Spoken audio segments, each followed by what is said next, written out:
The Clipse did a GQ interview. Really good interview, by the way. Yeah. Yep. They did a lot of interview. Long read. A lot of interview, but certain clips started making the way around. Mm-hmm. One being how Push feels about Kanye currently, how he feels about the Drake lawsuit, yada, yada, yada. Which part do y'all want to unpack first in this Push shit? Oh, and the Def Jam. How they're on Roc Nation now because the Kendrick verse, the Def Jam wouldn't clear it. Let me lead off. Go ahead. Def Jam ain't been Def Jam since I was at Def Jam. Def Jam has always been Def, D-E-A-F, Jam. I call him Def Jig. Or that. I like that I've been better. calling him Def Jig. Now, I try to chill because I used to know good people working over there. I don't know who's over there now. I know they broke down, consolidated, and picked it back up, and they made some type of new group now with all of Mercury and Island and yada, yada, yada. We'll get to that. But Def Jam did Big Sean wrong, Tiana wrong, even though she's still over there. Who else they did wrong? Crit, Joe Budden. Def Jam without Ludacris and Ja and DMX and LL and that Def Jam ain't Def Jam. So why everybody get all of that? The record player with the needle on the post that I have fucking tattooed on me, them days are long gone. Why anybody is surprised that Def Jam did some anti-hip hop shit? I'm shocked by it, but I'm not. They've done a good job with marketing themselves as the hip-hoppiest hip-hop label, and that just has not been the truth for quite some time.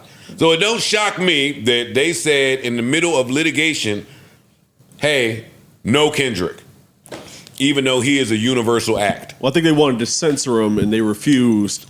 So they wanted to take the song off, and they refused. So they came up with, hey, just let us go. And that was problematic because Pusha is also signed there as a solo artist. So, well, that's where I want to reserve some of my Def Jam vitriol. If that story is true, that means that they released them. They did. They did release them. Yeah.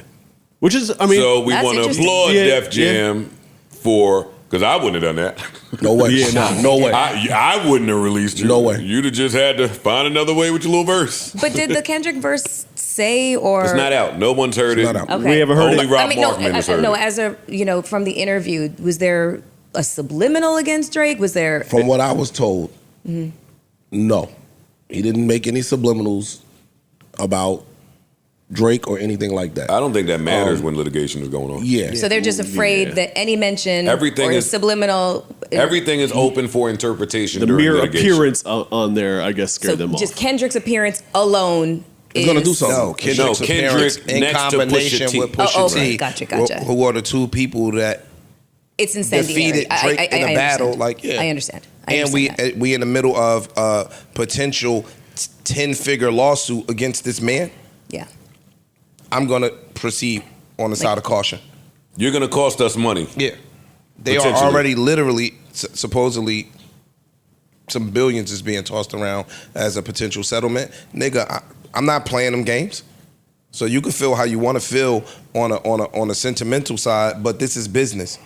And sometimes we get the two conflated. Like, fam, I'm making the best decision for our business, not for your project and your art. So they left Def Jam and went to Roc Nation? Yes. Yes. That's interesting. They left Def Jam. They were shopping the album around and eventually partnered up with Roc Nation for distribution. Got it. So it's like a distro deal with them. Thoughts? Yeah. I mean, I think they landed in the right place, honestly. Def Jam hasn't been Def Jam, to your point. I agree. So Roc Nation is still Roc Nation, and they've got a bunch of talented people over there, and they're building it. So they landed in the right place. How normal is this in the business that a label will step in and do this? Step in and what? Like censor? Censor? Yeah, till somebody take you off the verse. Yeah. Take them off the verse. This is not from my era of hip hop. That just didn't happen then. Artists didn't have that much power back then. I got some firsthand knowledge. Some did. Very few. Some did, but that didn't. Some do today. That didn't go on. Well, yeah. It still only is. I feel like usually these type of things would be like an A&R decision. This artist isn't hot enough, or whatever reason, we don't want this artist on there.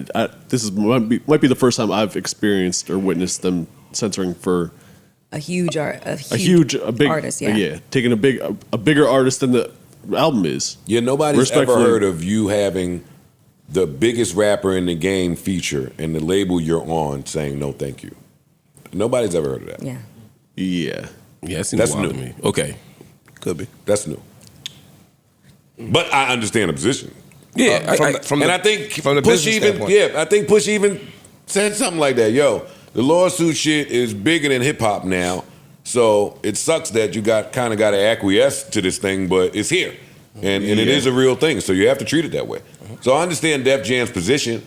Thank God that there is a juxtaposition. An alternate rap. Yeah. I don't. Yeah. Now, I just hate it. I don't know if it's just the Def Jam position that this is coming from. And I say that because I've heard firsthand that there has been edits made to, or verses taken, verses removed, came down strictly from a certain artist. Yeah. Yo, I need y'all, that can't go on that album. Yeah. Well, they mentioned it. They mentioned the Rick Ross. There's some Pusha other record. ones. Yeah. There's I'm some sure other, been there's some ones, other yeah. records that I was told he did the same thing to. Yo, this can't happen. And if you don't do this, I'll make it up by doing something for y'all. You scratch my back by getting this off of this album, I'll scratch your You're back. saying this by is doing Drake. Yes. That's what you're saying. Yes, that's what I'm saying. Do you think that? I think it's UMG. But that could be acting Which from him. It's still Yeah. same If shit. I could pick up a phone call and call a head over here, yo, dead. I'd have more respect if it was UMG though. Like, cause then it feels like a business move and you just have to do it. If another artist just calls you and says like, you know what I'm saying, like take this, I don't want that verse I on agree. there. Yeah, I don't respect that as much. That's all I'm saying. I agree I with just think that. that's power. I agree with that think- too, but I was just about to say, I think that he's an anomaly, or he's one of a selected few groups of artists where he ain't moving like an artist no more. He moving like a business and like a brand. And if you're gonna say some shit that could be potentially disparaging to me, I got the big boy power to shelf your shit. Remember back when I don't think that that's new. Remember back when 50 was beefing with the Locks, and he said, "One more word out your mouth, I'll push style shit back." Like, I had power at University. He was saying that. I mean, excuse me, at Interscope. Yeah. 50 used to say, "My name is Curtis Interscope Jackson. When I lean, the building leans." So Drake has that power. Not just at University. I think it's further. Well, I don't know today. Today, but it might not reach as far. before, I don't think it was just at Universal. I think he had that power across hip hop. Period. I could make a phone call. I don't like that. Fix it How many artists have that power now? now. Yeah. If we say Drake's one of those people, who else is one of those people? Taylor Swift. Taylor Swift. Yeah. Oh, for sure. Well, that's what, and again, that's something else that Drake was sitting Maybe there saying on the Beyonce. disses with Kendrick, where he's like, "Yo, you got to coordinate your schedule with Taylor's people. You can't drop because she's dropping." The music industry coordinates their schedule with Taylor's people. Yeah. Word. Damn. And she just got her shit back. Just so we're clear. Yeah. Yeah. So, but from a business perspective, if Joe says, "Yo," not that you would do this, "Yo, don't go over there and be on that podcast. I would do that. Come here first, right? Come here first." You have to now look at a risk versus reward thing. That if Drake is saying, I got you, my nigga, I'm gonna give you 2 free verses, right? Those verses could take you out of here. You're gonna get more spins than you ever got. You might get more streams than you ever got. Versus this artist like, "Yo, dog, I know you I don't even know if they got a personal relationship, but you not as hot as Drake." Right. Right? So if he tells me, "Yo, do me a solid, I'm gonna do you a solid," then it's a business decision that might Right. have to be made. It's the black ball. It's just another way to do it. And I don't think that's what I'm saying. I don't think he's He the ain't the first nigga first. that's doing that. I think it's counterproductive. I mean, I want to hear the verse more now. Yeah. Yeah. Absolutely. From whose perspective? You speak Oh, from I'm the talking fan. As a about from fan. my. You talking about I'm from talking a about fan's fan. perspective. Yeah. Not Oh, I'm from- not talking about them. Yeah, No, from I'm the talking business about me. perspective. And that's I what want- happens, though. I want to, now you've put, I wasn't necessarily checking for this song. Right. New Joe Budden.